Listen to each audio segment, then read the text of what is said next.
दोस्तों नमस्कार, कैसे हैं आप। आज का हमारा टॉपिक है प्याज की उन्नत खेती।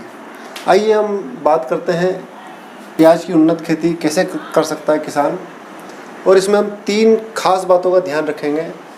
प्लांट न्यूट्रिएंट्स, खाद उर्वरक उनको कैसे दिया जाए, इरिगेशन कैसे दिया जाए, और वीड मैनेजमेंट मीन्स खरपतवार नियंत्रण कैसे किया जाए। इन 3 चीज़ों के ऊपर ये पहला हमारा ये वीडियो है प्याज के ऊपर, और इसके बाद आगे हम और आगे इसमें नए वीडियो बनाते रहेंगे।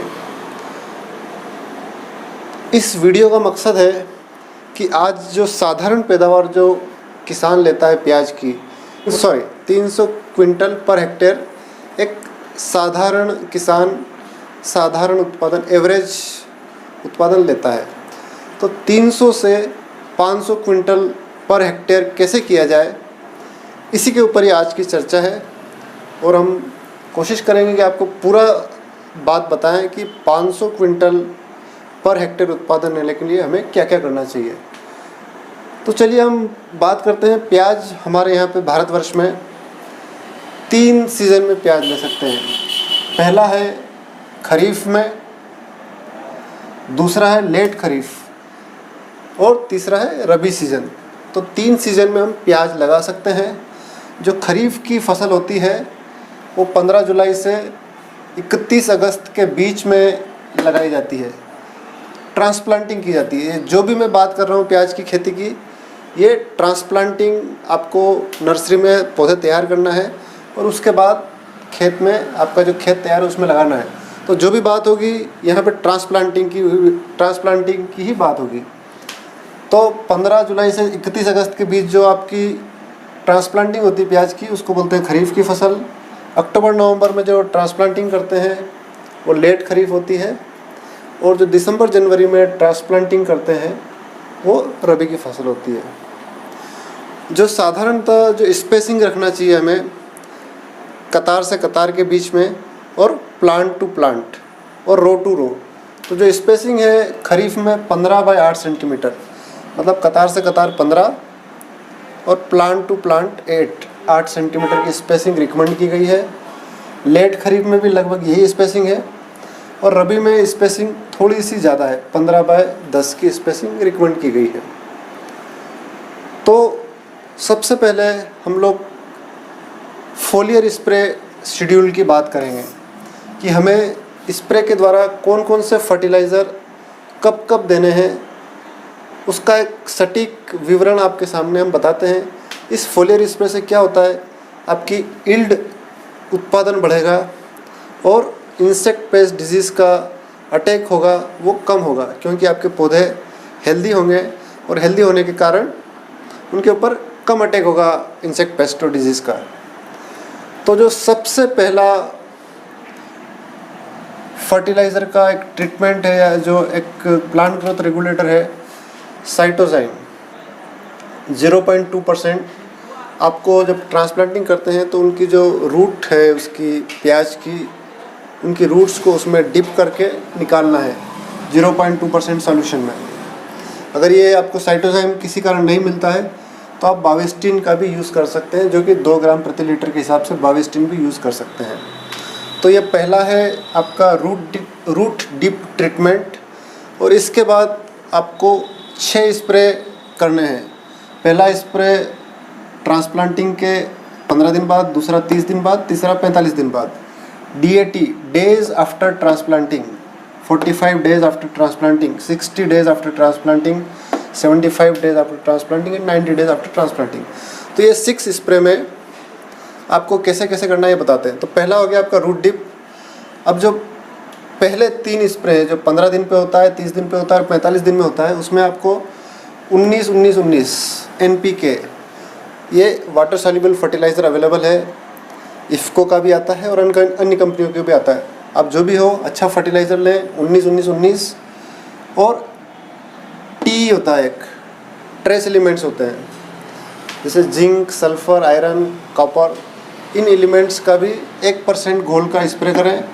इसके साथ आप साइटोजाइम, जो आपने रूट डिप के लिए उपयोग लिया था, 0.2% ये भी कर सकते हैं। और इसमें वेटेबल सल्फ़र पाउडर 1%। तो इन सब का मिला के आपको पहला स्प्रे 15 दिन पे करना है, दूसरा 30 दिन में करना है और तीसरा 45 दिन में करना है। उसके बाद जो स्प्रे करना है 60 डेज़ पे, उसमें आपको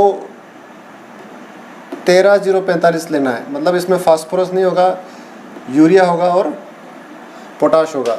13-0-45 NPK, ये 1% का स्प्रे होगा। इसमें आपको और कुछ नहीं मिलाना है, सिर्फ 13-0-45 का स्प्रे करना है। पहला स्प्रे 60 दिन में करना है, दूसरा 75 दिन में करना है और तीसरा 90 दिन में करना है। तो ये आपको 6 स्प्रे हो गए हैं। और 6 स्प्रे से आपका जो फोलियर स्प्रे का सबसे बड़ा फ़ायदा ये होता है कि जो भी आप प्लांट न्यूट्रिएंट स्प्रे करते हैं वो डायरेक्ट प्लांट की पत्तियों द्वारा सीधा एब्जॉर्ब किया जाता है और वो तुरंत काम में लग जाता है, जो भी आप फर्टिलाइज़र न्यूट्रिएंट्स उनको अप्लाई करते हैं। अब फोलियर स्प्रे के अलावा आपको खाद और उर्वरक के लिए ज़मीन में भी आपको देना पड़ता है। तो ज़मीन में देने के लिए आपके लिए क्या डोजेज़ रिकमेंड की गई है अच्छी पैदावार, उन्नत खेती करने के लिए, तो आइए हम बात करते हैं ज़मीन में कैसे क्या क्या देना है। तो आपको ज़मीन में देना है NPKs, नाइट्रोजन, फास्फोरस, पोटाश और सल्फ़र। 100 किलो नाइट्रोजन देना है। 100 किलो नाइट्रोजन का मतलब 100 किलो यूरिया नहीं हुआ। यूरिया में 46% नाइट्रोजन होता है, तो लगभग 200 किलो यूरिया हो जाता है 100 किलो नाइट्रोजन में। लगभग 4 से 5 बैग हो जाएगा। इसी तरह से ये 50 kg फास्फोरस है, 50 kg पोटाश है और ये 30 kg सल्फ़र है। ये डोज पर हेक्टेयर के हिसाब से है। तो आपको 100 kg nitrogen, 50 kg phosphorus, 50 kg potash और 30 kg सल्फ़र देना है। उसके अलावा आपको फार्म यार्ड मैन्योर, जो कंपोस्ट की खाद होती है, उसको भी 20 टन प्रति हेक्टेयर के हिसाब से आपको देना है। और बेहतर रिजल्ट के लिए माइक्रो बायोकल्चर भी अवेलेबल होता है।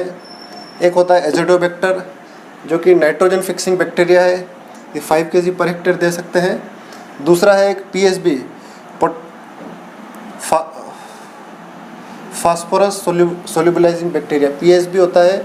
एक KSB भी होता है, पोटाश सोल्यूबलाइजिंग बैक्टीरिया। तो PSB, KSB इनका भी आप 5 किलोग्राम प्रति हेक्टेयर की दर से अप्लाई कर सकते हैं।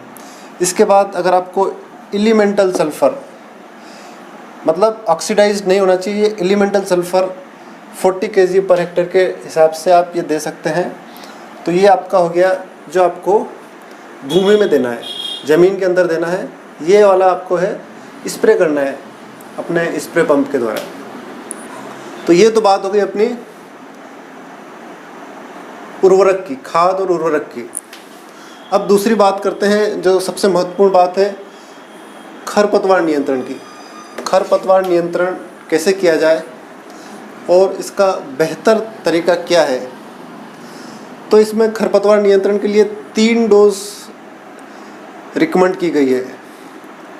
ये तीनों डोज जो है national NHRDF, national horticulture research and development foundation, उसके द्वारा रिकमेंड की गई है। तो पहली डोज है 3 days आफ्टर ट्रांसप्लांटिंग, मतलब ट्रांसप्लांटिंग के 3 दिन के बाद पेंडामेथिलीन 3.5 लीटर पर हेक्टेयर या फिर ऑक्सीफ्लोरोफेन 0.15 एक्टिव इंग्रेडिएंट पर हेक्टेयर। आप दोनों में से कोई सा भी एक यूज़ कर सकते हैं 3 दिन के बाद, ट्रांसप्लांटिंग होने के 3 दिन के बाद।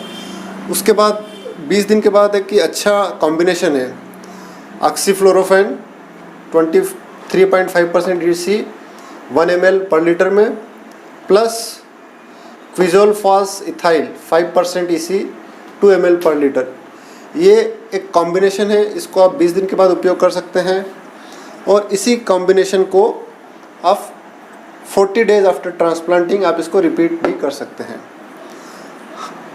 हम लोग एक ये भी रिकमेंड करते हैं कि एक निंदाई गुड़ाई उसके बाद होना चाहिए हाथ के द्वारा, मैनुअल वीडिंग, एक वीडिंग होना चाहिए। आप 20-25 दिन के बाद एक मैनुअल वीडिंग कर सकते हैं।